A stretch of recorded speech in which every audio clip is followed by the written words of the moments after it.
Hey everyone, Pastor Brian here, coming to you from my office, a place where I have not delivered a sermon in the last couple of months here. So it seems kind of weird to be back here preaching to you all in this way. But for those of you who haven't heard, I have been ordered by the Oneida County Department of Health to quarantine because of a possible COVID-19 exposure at Upstate Hospital, where I've been doing my chaplaincy work. And so here I am. I won't be, obviously, I'm not in worship today with you, and I won't be with you next week either. But I will see you 2 Sundays from now, for better or for worse. Anyway, we're going to continue on. I'm going to preach like I normally would, and we are going to continue on with our series about Selah. And if you were here last week, or actually if you're just tuning in right now, we'll just do a little refresher on what is Selah. That's a word that we don't know. Although its original meaning is not quite known, it appears in the Psalms many times in a place where it seems to require some rest. Now, these would be psalms that would be sung in the midst of worship, and so the thought is Selah is this kind of like rest, pause for a moment. And so that's what we're thinking about right now. We're talking about stewardship. We began talking about it last week, and we're going to talk about it this week and in a couple weeks following. And for those of you who have heard the spiel before, you know I'm going to say I don't like hitting people up for money. I don't think that's what the church should be about. But we see stewardship as a discipleship issue. We think that it is a good spiritual practice to give back to God a portion of what God has blessed us with. And so what I invite us to do now is to Selah, to rest. And each week we are pondering, while we rest, a different word. This week we are pondering the word grace. So pause with me for a moment and ponder the word grace.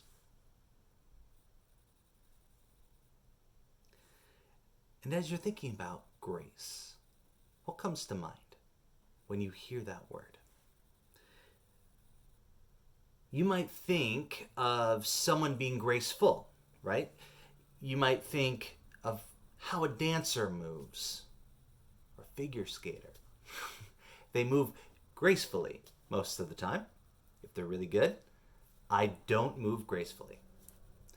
Or something can be graceful as in a kind of beauty or intricacy, or something that is delicate and ornate. We might say, so graceful. We might think of somebody who's gracious, as in generous or extremely kind. When it comes to describing the grace of God, we may mean the overwhelming, overflowing, undeserved, and unending love of God. God's grace is given to us without measure. Our cups overflow, as those familiar words from Psalm 23 say. So as we enter into this time of stewardship, I want us to pause and reflect on the word grace. I'd like us to consider where God's grace has shown up in our lives.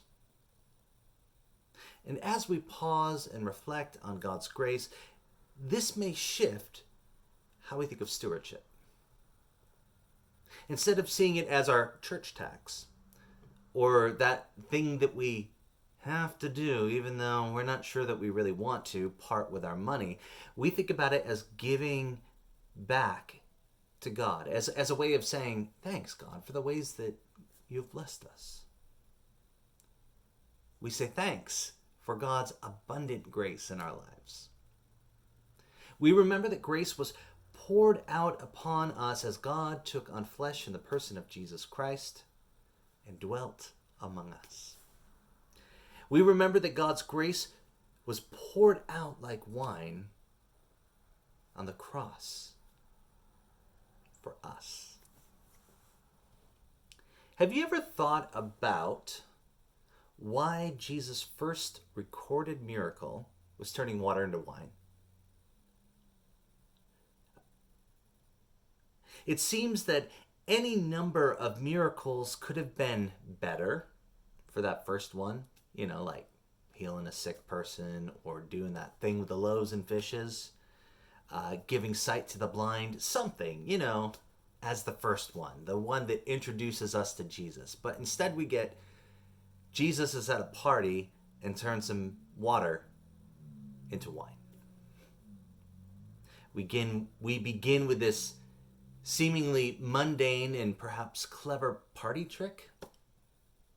But since the gospel writers were very intentional about how they portrayed Jesus, the miracle actually does tell us a little something about Jesus. You might recall that John begins his story of Jesus with these words. In the beginning was the Word. And the Word was with God, and the Word was God. He was with God in the beginning. Through him all things were made. Without him nothing was made that has been made. In him was life, and that life was the light of all mankind. The light shines in the darkness, and the darkness has not overcome it. In this way, that first miracle of Jesus points to God's abundance. John's description of Jesus turning water into wine shows us that God is interested in the everyday parts of our lives. Jesus saved a wedding party. Weddings in Jesus' day lasted several days. So you can imagine how much wine you would need to have for a large party that would go on for several days. You need a lot of wine. Somewhere in the midst of this extended celebration, the host runs out of wine, and nothing kills a party quicker than the wine running out. And this would have embarrassed the host. But this is more than an embarrassing social situation. Pastor David Lose writes, this miracle matters because in this time and place, running out of wine too early isn't just a social faux pas, it's a disaster. Wine isn't merely a social lubricant, you see. It's a sign of harvest, of God's abundance, of joy and gladness, and of hospitality. And so when they run short on wine, they run short on blessing. And that's a tragedy. But Jesus came to give abundant life, abundant blessing, not just for some future life, but for our lives here and now. Jesus is the light of the world, the light in the midst of darkness. Now, Jesus' mother Mary, knowing what Jesus was capable of, prods her son to save the day. Jesus provides more wine than could have been drunk during the whole party. And he provides the equivalent of nearly 1,000 bottles of wine. That's a lot of wine. And it's not just any wine. If you recall the words of the story, the steward says, usually the host of the party brings out the best wine first, so everybody's good and feeling good, and by the time the not so good wine comes out, nobody cares because they're feeling really good. But you, my friend, you saved the best for last. See, the grace of God is abundant, flowing more richly than we could ever imagine, and in a much larger quality than we could ever deserve. Again, David Lose says God's grace overflows with joy and blessing and God's presence. That's what this miracle represents. God wants to richly bless us, to be with us in our everyday worries, to walk alongside us and to give us abundant life. God's grace comes in unexpected ways. Could you imagine the looks on the faces when the servants were told by Jesus, hey, why don't you go take those stone jars, just fill it with a bunch of water, and then pour them out, okay?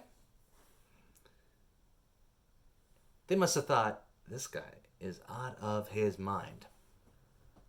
But they followed his instructions obediently, minding also Mary's words, do whatever he tells you to do.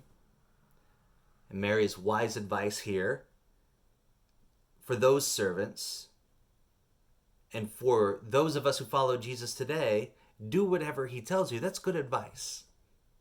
Whatever Jesus tells us to do, go and do that thing. Sometimes it's not going to make sense. Sometimes Jesus might ask us to fill a big jar with water and pour it out. And we're like, okay.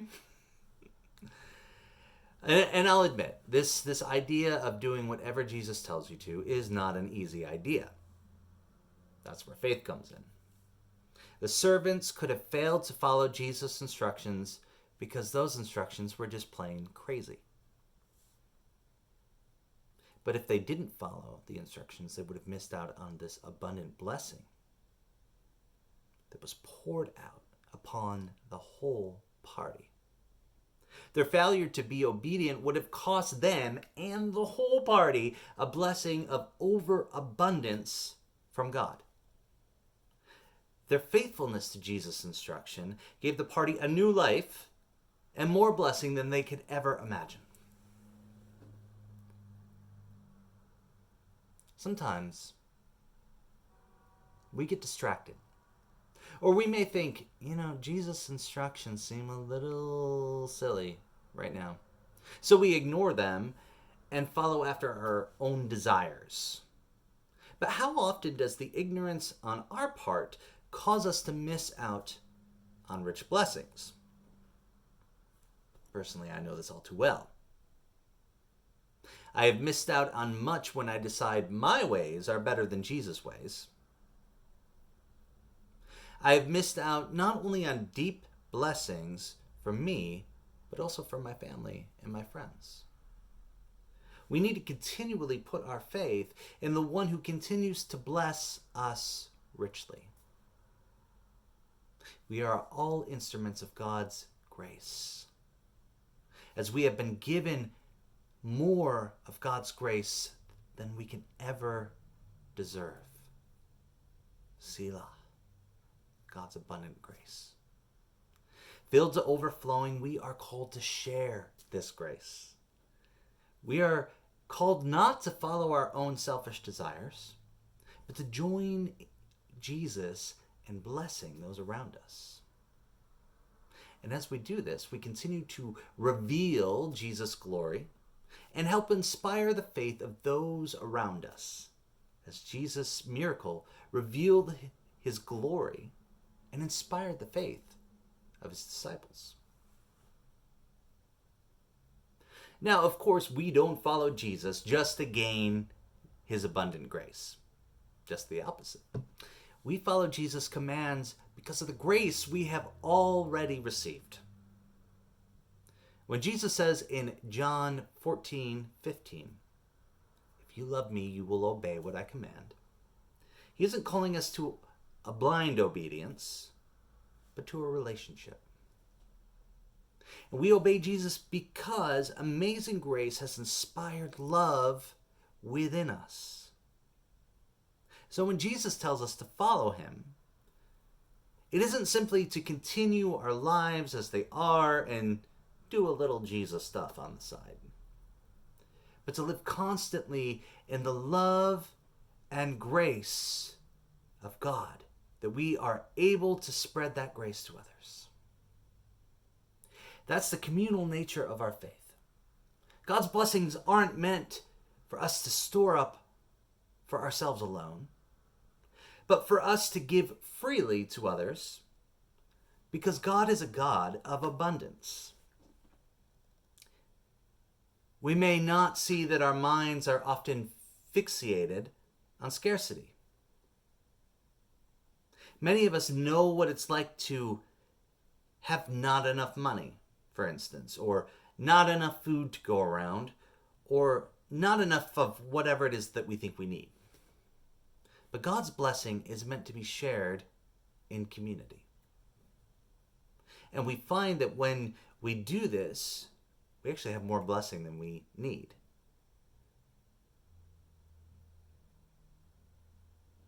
This is what we need to be reminded of. We have more than enough. We as a church have something to offer. We have resources of space, we have resources of money, of time, of faith, of love, and compassion, and so on. So this year, let us work to spread that overabundance of blessing and grace throughout this congregation and throughout our community. We have more than we need. Even if it doesn't feel like it, we only need to open our eyes to see what we really have. We may look at our situation, we may look at our church and say, we're just a small congregation. And we might think, oh man, I think the wine might be running out. We could get all worried about this and think, we actually don't have enough to keep that party going.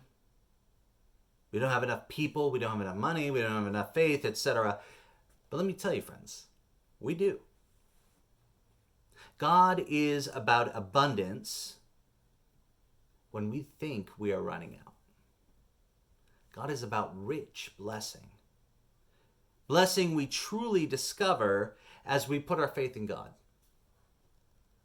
We might think that the party could end at any time when we stop putting our focus on the dwindling party. But when we put our eyes on the source of life and abundance, we might find that the party continues. I want every person in our congregation to put their trust in Jesus, to listen to the words of Mary and do whatever he says, no matter how silly it sounds. When we put our whole trust in Jesus, we open ourselves up to abundance beyond measure. Jesus brings new life to the party, to our lives, to our congregation, to our community. And we should be like those servants in the story who obey Jesus' commands even though they're silly,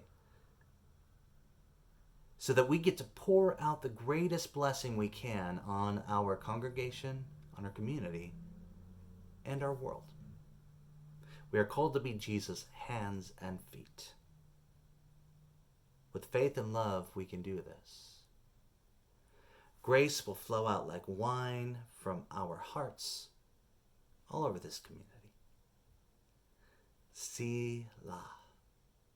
Pause and ponder God's grace. Give yourself to this grace and let it flow from you in the way that you generously share yourself, your time, your treasure, your talent with others. Blessings, my friends. We'll see you soon.